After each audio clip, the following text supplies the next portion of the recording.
Salut la compagnie, c'est Jules Melon, et aujourd'hui, dans Impro Ciné Critique, nous allons parler d'un film qui fête ses 50 ans, sorti donc en 1976, entre aventure, drame historique, un peu mélodramatique et crépusculaire, tout ça mélangé, Robin and Marian, ou en version française, La Rose et la Flèche, qui revient, on va dire, sur un Robin des Bois, sur ce mythe, sur cette légende, mais en mode vieillissant, et pour l'interpréter, nous avons Sean Connery. De retour, donc, avec son protagoniste. Certes, lui, sa carrière était encore à fond, mais celle qui va jouer la Rose, Marianne, elle, vraiment, revient au cinéma après beaucoup d'années en dehors du système, où elle avait même pris sa retraite. Audrey Hepburn, qui reviendra ensuite sporadiquement, mais beaucoup plus rarement par la suite. À leur côté, pêle-mêle, nous avons dans le rôle du shérif de Nottingham, Robert Shaw, de son acolyte à Robin des Bois Petit-Jean, Nico Williamson, Richard Cœur de Lion, joué par Richard Harris. Bon, vous l'avez compris, c'est quand même un film britannique, mais coproduit par les États-Unis, on est entre les deux. Dan O'Malley aussi présent avant qu'il soit dans Indiana Jones, Ronnie Barker, Kenneth Hay, Ian Holm, dans le rôle du roi Jean sans Terre, qu'on verra pas beaucoup, mais il est là. Et aussi quasiment un caméo, elle est là, vite fait, de Victoria Abril. Alors, là, elle joue la reine Isabelle, pas Elisabeth, Isabelle. Bon. Et c'est intéressant comme procédé, parce que, bon, dans le style Robin vieillissant, un peu plus crépusculaire et sombre, on a eu le Robin des Bois de Ridley Scott, mais là, c'est limite encore après, où on imagine, là, grâce à un scénariste qui s'appelle James Goldman, qui a beaucoup écrit autour, en mode dramaturge aussi, du Moyen-Âge. Donc ici, on fantasme l'idée que Robin des Bois revient des croisades, très vieux, avec Richard... Enfin, très vieux. Sean Connery avait 46 ans, je crois, à l'époque, mais t'as l'impression qu'il en a plus de 50, facile. Avec un Richard Cœur de Lion, lui aussi, avec la barbe blanche patriarche, pour un Richard Harris qui avait moins de 50 ans, et Richard Cœur de Lion, il meurt à la quarantaine, en vrai. Mais bon, on accentue l'idée que le temps est passé. Ils reviennent donc, et Sean Connery, alias du coup ici plutôt Robin des Bois, veut retrouver ses terres, et se rend compte que rien n'a changé par rapport à avant son départ, comme ce qu'il avait fait durant sa légende et tout, finalement n'avait servi à rien. Le shérif de Nottingham est toujours là, Jean sans Terre, le frère de Richard, a pris un peu la place, c'est pas évident, et surtout sa Marianne, Lady Marianne, eh bien, pour l'oublier, elle est rentrée dans les ordres. Je fais simple, elle est devenue une abbesse, une sorte de religieuse. Donc, quand il revient là, c'est en mode désabusé, parce qu'il a vécu quand même des moments difficiles, et il a vu l'horreur. Notamment, Richard Cœur de Lion, il a été à ses côtés, mais il a vu son monarque faire n'importe quoi. C'est la guerre, quoi. Et là, pour son retour, il n'y a pas grand-chose. Voilà, même s'il essaye un petit peu de reprendre sa légende en main, en mode Don Quichotte, quoi, en héros anachronique. Je pense qu'il y a quand même une des influences là, il y en a d'autres. Je reviendrai d'ailleurs à la zone spoiler, sur celle qui est assez évidente et frontale. La question est, va-t-il retrouver Marianne? Celle-ci l'attendait-il, toujours? Elle est rentrée dans les ordres? Peut-être que non. Et va-t-il pouvoir continuer cette lutte pour les pauvres? Alors, sur place, il n'y a pratiquement que des vieillards, des enfants et des femmes, parce que les hommes sont partis en croisade, et il y a peu qui reviennent vraiment, ou ils sont encore sur place. Donc vous avez cette idée, là, d'un monde dominé, et un petit peu par le chaos. Et évidemment, il va se passer pas mal de choses. Il y a un personnage un peu plus contemporain de cette époque, qui était probablement pas dans le mythe Robin des Bois de base, mais bon, je me souviens pas de tout. Un certain Sir Ranulph, là, une sorte de noble, là, qui veut vraiment, lui, aller combattre Robin des Bois, c'est un petit peu l'arriviste local, là. Et autour que des gens qui ont vu le temps passer, quoi. Et c'est passionnant parce que, bon, Richard Lester, il revenait de ses, notamment 2 films, 2 sur 3, je crois qu'il en fera 3 en tout, Les Trois Mousquetaires. J'avais vu que Les Trois Mousquetaires de 1973, je ne crois pas avoir fait de vidéo dessus, ou j'ai fait une vidéo dessus, je ne sais plus, vous vérifierez au pire en recherche, mais je ne suis pas ultra méga fan, ça passait, quoi. Il s'était aussi bien avant amusé avec les Beatles. Là, t'as l'impression qu'il va... Il assombrit un peu le truc. Alors, on est avant son Superman 2. Bon, je parle même pas du 3, on oublie. Superman 2, moi, que j'aime beaucoup quand même. Oui, je sais, la Donner's Cut surtout. Non, mais moi, j'aime bien la version de Richard Lester, mais parce que je l'ai découvert jeune. Je peux y voir des problèmes si vous voulez, mais là, c'est passionnant parce que t'as l'impression qu'il assombrit un peu son style. Il y a moins d'humour, les Trois Mousquetaires, il y a un petit peu d'humour décalé, mais pas trop, mais quand même un peu. C'est toujours assez littéraire, théâtral, un peu romantique, aventure, un peu tout ça mélangé. C'est-à-dire qu'on voit qu'il a fait les Trois Mousquetaires avant, mais il y a quelque chose de passionnant dans l'ambiance crépusculaire. Et dès le début du film, il annonce la couleur. On voit des pommes, voilà, belles pommes, et puis hop, plan d'après, elles ont pourri. Bon, remarquez ici comment le temps fait son affaire, quoi qu'il arrive. On a un match cut, on va dire, cher à David Lean, qui est une de ses influences, je pense, sur un soleil couchant, crépusculaire, avec cette épée qui arrive. Robin revient, mais c'est la fin. Et donc j'aime bien cette idée que c'est une légende ultime, qui a triomphé par ses actes, etc. Mais à un moment, quoi qu'il arrive, quelle que soit la légende, à part évidemment des immortels, des super-héros, tout ce que vous voulez, et encore, on peut traiter aussi la vieillesse des super-héros, mais la légende finit par arriver à cette fin, quand le temps avance et parvient donc à consumer, si vous voulez, l'humain derrière le héros. Et c'est exactement ce que le film fait. C'est-à-dire que c'est particulier parce que le ton est un peu étrange, enfin, il est un peu lent et tout. Il y a des moments où tu vois que ça fait qu'1h45, 46, hein.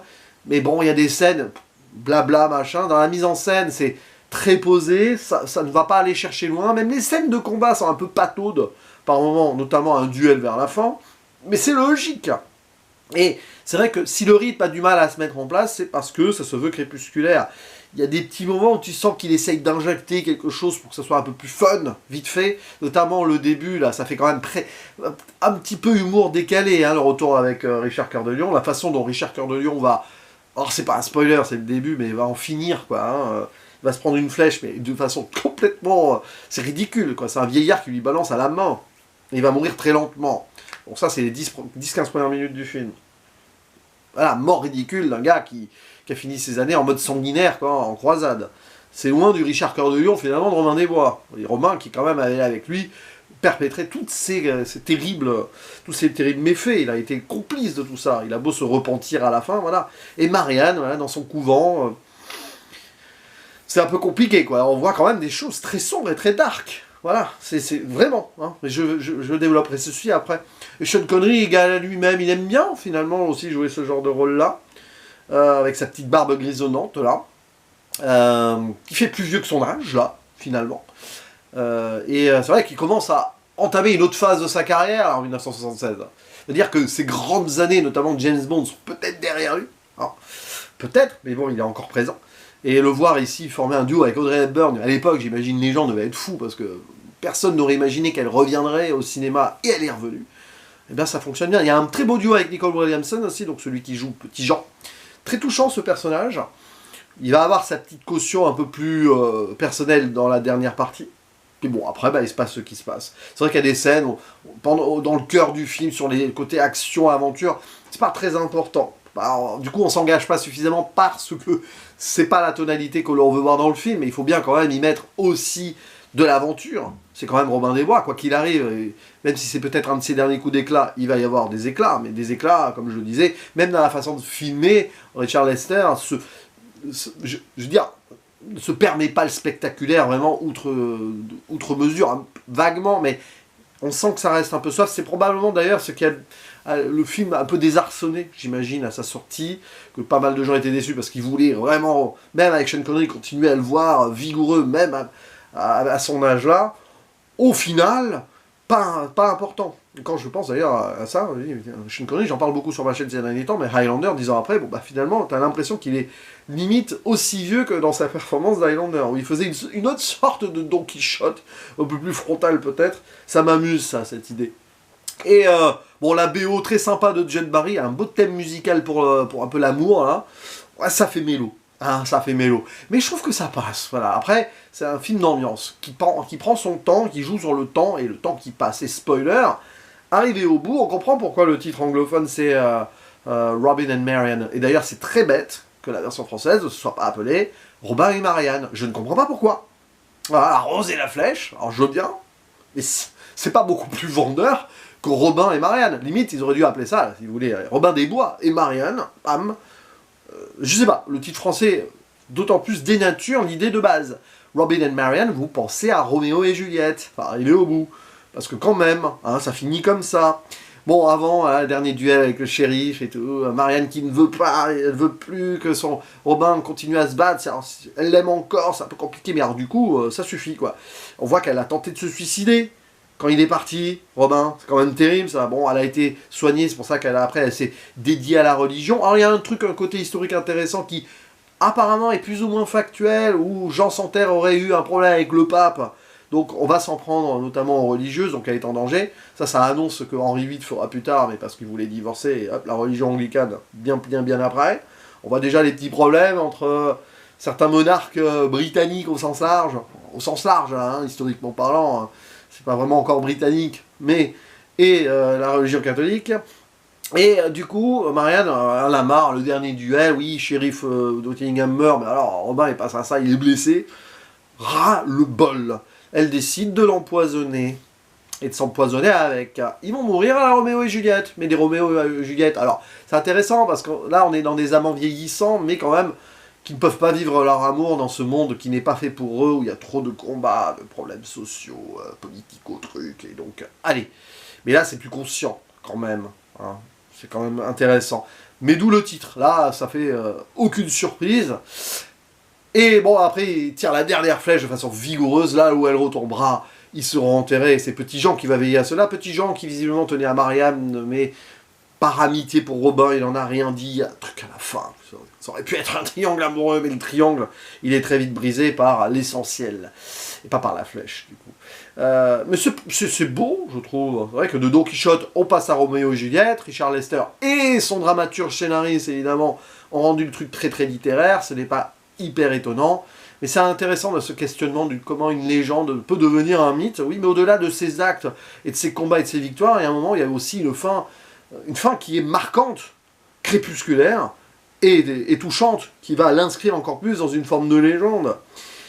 Et d'ailleurs, en soi, les pommes pourries, elles reviennent à la fin. Donc le plan qu'on voit au début, c'est probablement le truc de la fin, hein, si on veut. On joue aussi sur le temps du cinéma à cet instant. C'est-à-dire que les premiers plans, c'est les trucs qu'on voit sur le rebord.